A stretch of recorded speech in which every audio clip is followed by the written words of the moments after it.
School and Beyond, and welcome to the 2016 Summer Seminar. We're happy to have you here. Our focus today is on going from research to practice, and we have a full day ahead of us. First, we're going to hear from our public leaders on the importance of summer learning. Then we'll hear from Rand on a new national report on summer learning.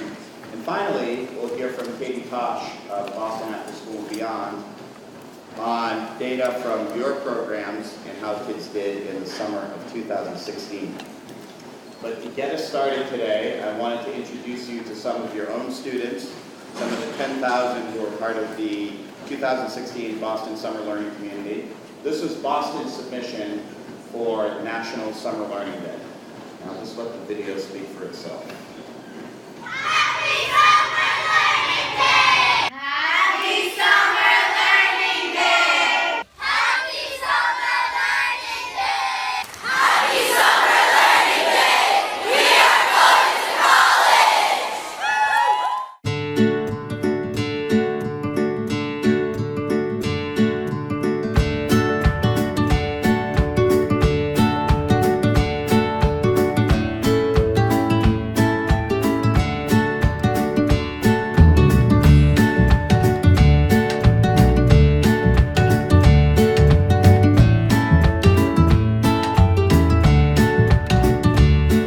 What is your favorite thing about summer learning?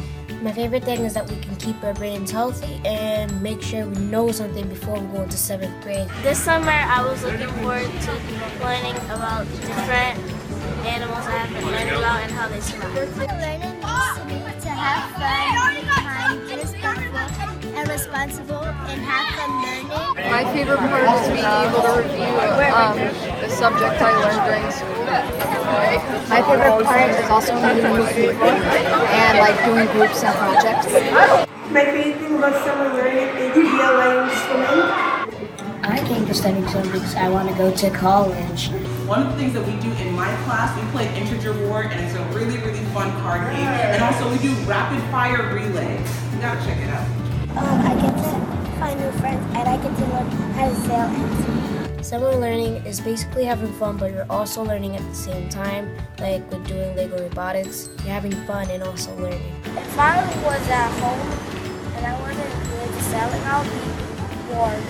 This is my first time I did a ropes course. This is my first time I did swimming. This is my first time I did floating classroom and boating. And this is my first time I actually like school. Happy Summer Learning Day! Happy Summer Learning Day! Happy Summer Learning Day! Happy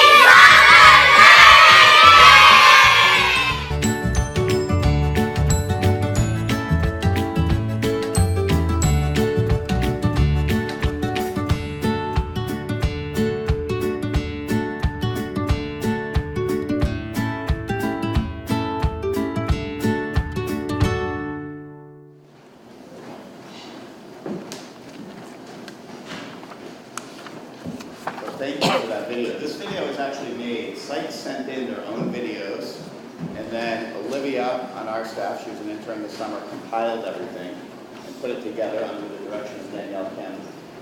And lo and behold, this actually won an award at the National Summer Learning Association Conference in Seattle last week. So we won the Spirit.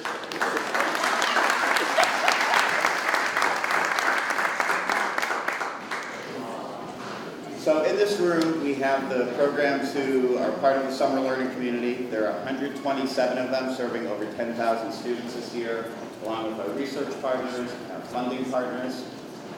But this all began on the premise that the opportunity gap and the achievement gap are inextricably linked. We suspected this. We had the right instincts in trying to engage kids, in fact, immerse them in high-quality settings, often with their teachers, so that they could test the bounds of what they're comfortable with, develop curiosity and confidence through that. It really grew on the notion that a wide variety of partners could play a role in this type of endeavor. It started out with just a handful. As you can see today, there are many more programs, many different kinds of programs playing a role in summer learning. Some are place-based institutions, others are youth development programs. You can see in your packet the different types of programs. Everyone's playing a role and playing to their strengths along the same agenda. The other way it grew is by measuring what we're actually doing with kids. So what are programs doing to create an environment that helps to engage kids, stimulate their thinking, help them better, develop better relationships, and challenge their own perceived limitations. And finally, we're not resting on just measuring what's happening in programs, but making use of it. And that's what we're here to do today, to begin to take action on all the measurement that we've done over the past summer and in the past few years. But the approach has really been solidified through a deepened partnership with the Boston Public Schools. In particular, under the administration of Dr. Tommy Chang, this has happened. As many of you know and even experienced, in his first week on the job back in 2015, I always point Jen out on this with great sailing, he visited several summer learning programs. And that was just the beginning of being a true partner, collaborator, having lots of input on what summer learning would look like. But what has really allowed summer learning to take shape as a strategy, part of a year-round strategy within the Boston Public Schools, is the leadership of our next speaker. Donna Muncy is Deputy Superintendent for Strategy.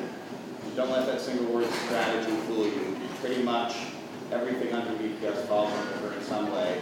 Most pertinent to us are extended learning, which includes summer learning and after-school learning, and also data and accountability.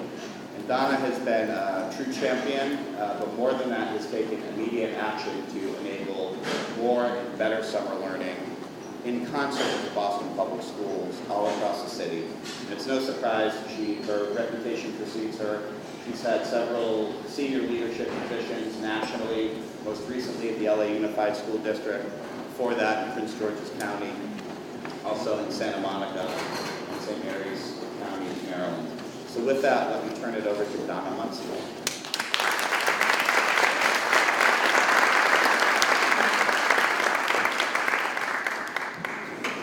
Thank you, Chris, and good morning, everyone. And on behalf of Dr. Chang, who is in executive cabinet, meeting with everyone but me about the budget for next year, so thank you very much for the timing of this. I'd like to thank you for your attendance today, and also thank you for the work that you do with our collective students every day, summer and during the year.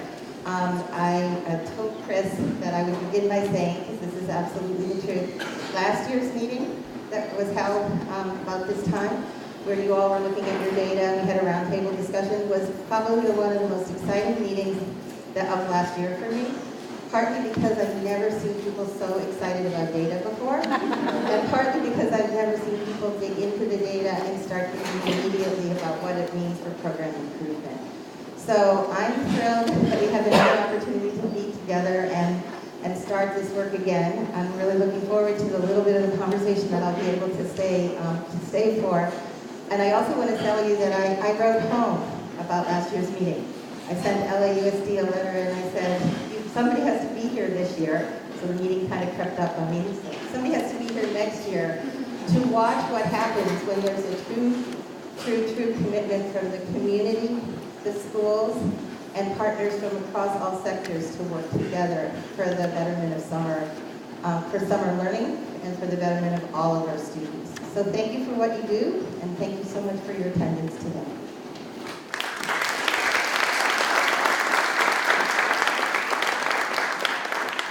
Thanks, Donna. I want to take a step back before we dive into the data. And there's a lot of it this morning now. But to take stock of where we've been so that we can think about what we've accomplished and where we're going next. And when you think about that, when you think back to the humble beginnings of the Boston Summer Learning Community, it was just 5 programs back in 2010. And many of them are here today. We had Bell, Thompson Island, Sociedad Latina, Private Industry Council, Sportsman's Tents. That grew, and we had an initial but substantial investment from the Boston Opportunity Agenda. The following year, the Walsh Foundation in 2013 invested in summer learning, which allowed us to grow even further. And then in 2014, the first study came out from RAND. With numbers, we were actually able to study the effects of summer learning, and it grew again. Many of you were with us in February of 2014 at the Federal Reserve Bank, where we unveiled the first study from the RAND series that showed a significant advantage in math in summer learning. We grew further when Mayor Walsh took office and challenged us in 2015 to grow even further. At that point, he set a goal to reach 10,000 kids in 100 programs by 2017. And frankly, that seemed like a steep climb. At that point, there were 79 programs serving 5,600 kids. And that was a huge increase from the previous year. So we wondered how much more could be had. But that goal was just what we needed to get over the hump and get bigger. And you can see now we stand at 127 programs serving over 10,000 kids. We've actually met the goal a year early. And I do want to give a shout out to all of you for responding to that. To David McCauley, who I'm sure every one of you has talked to along the way. And to Katie Kosh and Kelsey Cowan, who have managed what's really a doubling of data to analyze and report back to you.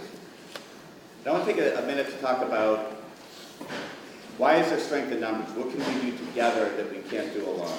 As you saw from that video, we can make the entire city a classroom for kids where they're getting access to the very best natural, cultural, higher education and neighborhood resources in the city. Beyond that, teachers are getting access to those places as classrooms, and they're making use of them as such. Additionally, when you have strength in numbers, you can learn from one another. You can see where you're relatively strong and need to improve, not only as a city system, but also as individual programs. And that's the power of using data as a shared vocabulary. So we're coming together around a set of program practices and skills that the evidence suggests really matter. And so if we can get ever more deliberate in where we focus our efforts, we're going to benefit youth year after year. And you'll see the outcomes of your efforts later in the program today. The other thing we can do together that we can't do alone is build a movement, to build an expectation. We know that the opportunity gap is real, and it's directly related to income. You can look at three measures of the gap now. One is expenditures on enrichment. Now, wealthy families have always spent more than poor families on enrichment, and the gap is now over 7-to-1. But the interesting thing is that the gap has doubled over 30 years. So wealthier families are doubling, the gap between spending on enrichment is doubled. Not surprisingly, participation rates in sports, clubs, and activities reflect this inequity of opportunity. So kids from low-income families actually participate at half the rate of their wealthier peers in sports, clubs, and activities. And then finally, you can measure this gap in terms of hours. And our peer organization in New York, Expanded Schools, estimates that kids from low-income families spend 6,000 fewer hours in after-school and summer learning, time spent on field trips, reading with a caring adult, in early education than their wealthier peers. 6,000 hours. I like that measure because I know we can take a chunk out of it every year. You'll see later today that many of you are programming as much as 200 hours of learning in a single summer. Over 200, close to 300 in the after-school hours. So year after year, that makes a big difference. Beyond that, we can actually create a movement. And just in the past 6 months, you'll see the first headline here from May, when we gathered at Berklee College of Music, which was at the time new to this network. We announced that we had met the mayor's goal a year early. It was actually 15 months early. And it got done between July at Sportsman's Tennis and May at Berklee College of Music. And from there, the story's taken off. And it's not just a local story, it's a national story. So other cities are looking to Boston. I get calls literally every day about what's happening in Boston with these programs, with the schools. The story is that we're all working together, we're learning together, and we're getting better together. And that's at every level. People can't believe that Boston Public Schools work so deliberately and collaboratively with such an enormous array of partners, nor that such an enormous array of partners actually all adopt common goals and common measures, and they have their own organizations to run. But what really blows them away is the moments like this where you actually take the data and use it in your individual programs in order to get better together. And so we're really proud to be a part of that. I love some of these headlines. The Washington Post one stands out. New evidence in summer programs can make a difference for poor children. You can't say that every day in education or in social sciences in general. It's not often that you have the foresight to measure and fund things at a scale with which you can come to such definitive conclusions. And so we're so pleased to have Jennifer Sloan-McCombs here with us today, who's going to walk us through what she's found.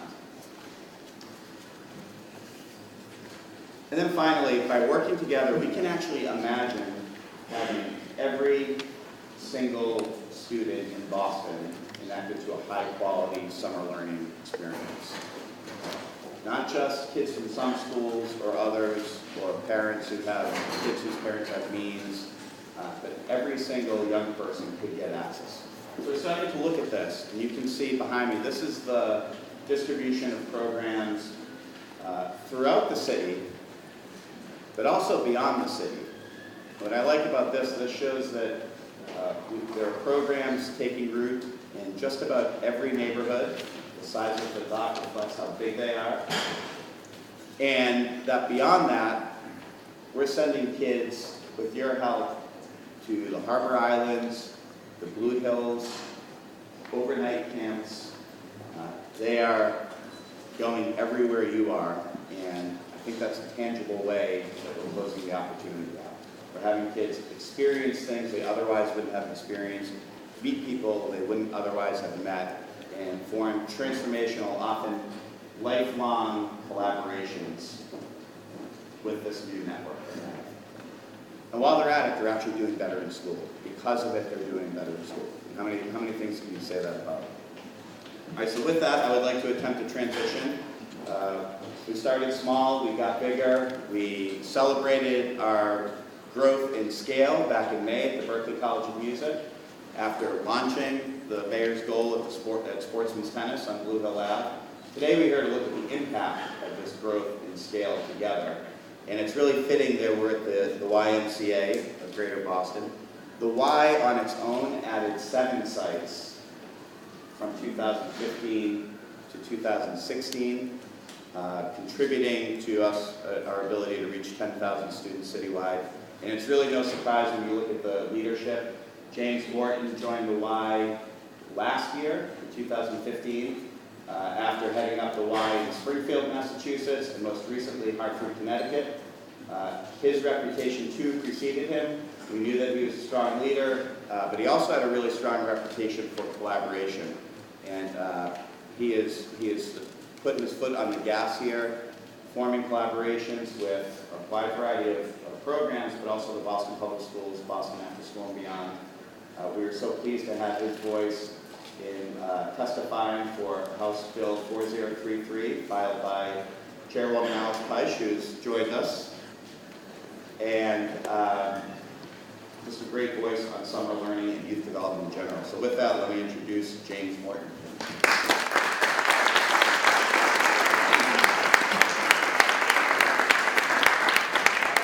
Thank you very much, Chris. So it's my privilege to be with you this morning and to share in this celebration of our collective effort to eliminate the opportunity gap, also known as the achievement gap, but I think most of us believe that it's really an opportunity gap, not an achievement gap. Our children can achieve, given the opportunity to learn, they learn.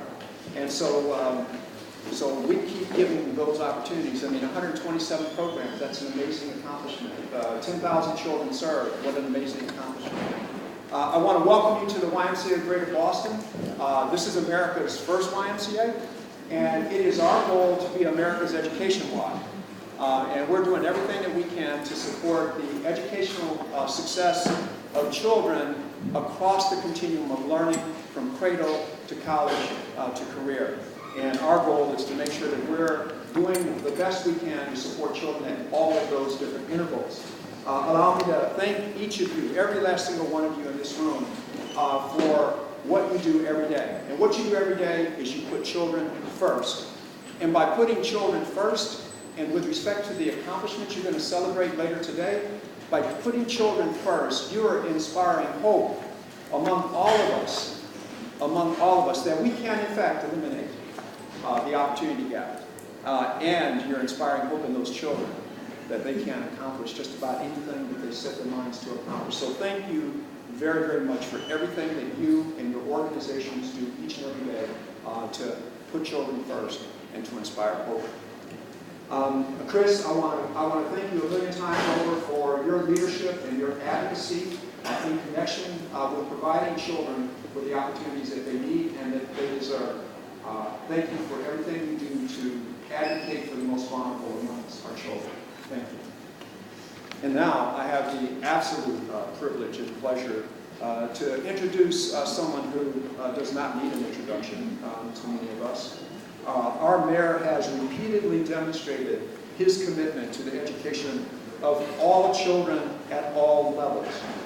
Whether supporting our work around summer learning loss, or supporting early educational opportunities for all children, or advocating that every high schooler get a free college education, our mayor has demonstrated his commitment to the educational success of all of us and all of our children.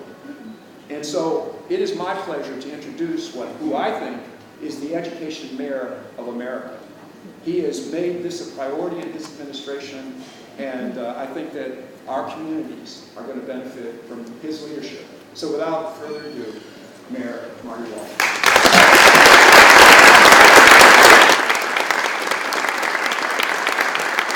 Thank you very much. I want to thank James for that introduction, but also for the great work that the YMCA is doing in our city in so many different neighborhoods. And when James took over as the director of the Y, our relationship just took off in so many different areas. And I truly want to thank, and all the staff of the YMCA, thank you very much for your great work in our city every single day, so I appreciate it. I want to thank Dr. Jennifer McCombs from RAND, thank you very much for being here, and Donna Muncie from the Boston Public Schools, Chief Felix Arroyo, Chief of Health and Human Services for the City of Boston, my former colleague in the House of Representatives, a woman who is a real champion for kids, but also a great elected official, and that's State Representative Alice Peisch. I want to thank you, Representative, for being here with us today. I was just chatting with Chris Smith in the back. I want to thank you, Chris, as well. And everyone, all the leaders in Boston After School and Beyond and the network, thank you very much for being here today. It's no secret that Boston Summer Learning, the community, is an asset to our families and our schools. It creates safe spaces for children to explore their interests, build their confidence, and practice real-world skills, but also allow to bridge that gap. That gap that we often talk about that kids get when they get out of school in June and they come back in September. I've talked to many teachers, and there's teachers in this room that will tell you there's a fall off. And to be able to close that gap is so important for us. New findings from RAND and the Walsh Foundation confirm that a lot of things that you know, that high quality summer programs like these boost performance in mathematics and reading. They help kids develop emotional skills. They need to not just learn, but also use in their life. And they also help throughout the school year. These programs also chip away at the opportunity gap. We do a lot of talking in City Hall, and I'm trying to do a lot of action on closing that achievement gap. And there's a lot of discussions, and we think about, when I think about education, I think about the city as a whole. I think about, we just created the first time in the history of our city, the Office of Returning Citizens. Those are folks that have gone on to jail and that have trying to re-enter in society. We created the Office of Public Safety to do what the police can't do every single day with the issue of crime in our neighborhoods and the issue of gang violence in our neighborhoods. Creating this office to really go out and to work on making sure that we bridge that gap and try and do something other than arresting people. And the numbers have shown in the last 2 years, arrests in Boston have gone down 25%. We're dealing with income inequality. That's a huge gap in our city, particularly with Black and Latino families compared to white families in that gap. And we're creating programs to try and bridge that gap. So when I think about when I talk about all those things that we talked about, those are all important. But our real goal is to eliminate the need for the office reentry, the income gap, the educational gap. And the way we do that is by providing good, strong, quality education at a young age to put young people on pathways of success. That's really the way we do it. I've worked with Neil Sullivan at the PIC for many years, back when I was a state representative with Alice, and we would be talking about closing these different gaps that are out there. And sitting in this role, and before I sat in this role, knowing that, certainly thinking about if we truly put together a comprehensive idea and program to close these gaps at the age of 4 and 5 and 6, then the rest will fall into place in a positive manner for our kids. And it's something that we're going to do here in Boston. Programs like these help families, low-income families, hit the ground in September. We're seeing the results already in our schools. We're looking at our schools. When we get the test scores back, we see the whole comprehensive school, but we dive a little deeper in those education grades, and we look and see what's happening in those earlier grades as compared to what's happening in the later grades. And a lot of what's happening when you see that first to second to third to fourth to fifth transition, somewhere along the line we lose the kids. And some of it's a whole bunch of different reasons, and a lot of it is the fact that we are now focused on keeping our young people learning throughout the entire school year, so that gap doesn't happen in third to fourth, or wherever that magical number seems to happen, where that transformation is, we lose that. So we're working there. This evidence shows that this work can happen beyond our city, something that we can do not just in the city of Boston, but look further than that. But we know that the value of this program goes far beyond its grades. We know because students and families have told us. I think the mother of 10-year-old Michaela is here, and said that the summer program helped her daughter build the confidence to read out loud. As all of you know, as educators, you know that that's important. That's important for a young person to be able to express themselves, whether it's reading out loud and then being able to speak for themselves and participate more when they go back to school. Another parent explained this program helped her daughter improve her English and make new friends. And the family just moved from the Dominican Republic. So it's important for us, particularly the city, that I think there's 101 different languages in our schools, so we have kids from all different backgrounds and all different nationalities. Many of those kids were born here in this country, but their family only speaks their native tongue in their home. So their educational opportunity comes from us in the schools, but also through the different programs. We've made the start of school less scary for so many. You've made the start of school less scary for so many kids. When I was growing up, if you told me about summer learning, I probably would have ran the other way. Except for one time in 5th grade where I had to go to BC High summer school, but we won't talk about that. But what you've done is you've taken the summer learning and turned it into a fun, positive experience. And that's something that's also important for our kids, to understand that they can have fun, they can enjoy themselves, but we're teaching them every single day. And they want to keep coming back, so I want to thank you for that. The most important thing that I think that the RAND report found is that attendance does matter. The benefits skyrocketed when students attended at least 80% of the 5-week program classes. An average attendance was, for the summer programs, 85%. And we want to continue to drive that number even higher, and I know we can. Last summer, Superintendent Chang and I set an ambitious goal. We challenged that we want to get 10,000 kids, students, in 100 programs by the year 2017. That's about 20% of our district, a little less than 20% of our district. In Boston, with so many great providers like all of you, we should be able to shatter that number. We should be able to get other organizations involved in this program. I want to thank everyone, many of you, or mostly all of you in this room, for what you have done so far. I want to thank you for what you've done with this program and taking it to the next level. I'm proud to stand with the Boston Summer Learning community. You've made such a huge difference for so many of our kids and so many of our parents and our students. and I hope that we continue to move forward. And I truly want to just say, on behalf of myself and Superintendent Chang and Phyllis Arroyo and Alice Peisch, thank you for what you do. You know, as leaders, elected leaders, as appointed leaders, we often think about how we can make our education so much stronger in this city, this Commonwealth. We can talk about the policy, we can set the policy down, but it's actually all of you that actually carry the work out. So without you, we wouldn't have a policy, so thank you very much.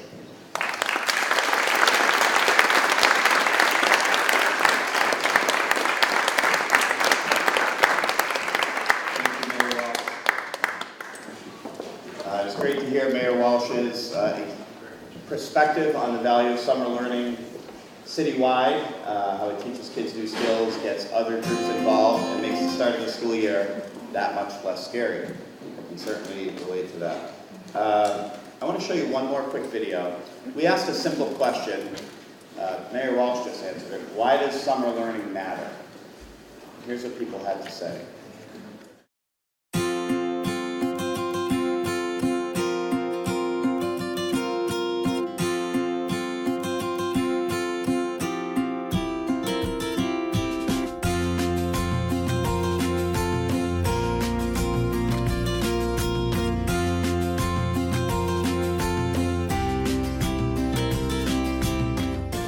Here I learned that, like, you can have fun in the places that you don't really expect. When summer comes around, like anything, you lose it if you don't use it. So it's important to have some sort of safety net to keep kids informed and to keep them still interested in school.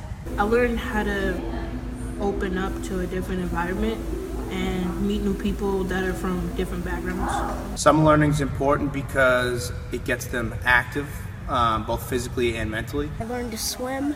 I can float on my back, and it's like a lot easier to swim for me now. It's really cool being able to share what I've learned at the zoo to the students and incorporate some of that knowledge into their learning. I feel like it's a community, but it's like a family. Like everyone supports everyone. I like coming here mostly because there's nice teachers. I get educated, so then I don't have to try to struggle in school like I did in first grade. And also I get good grades.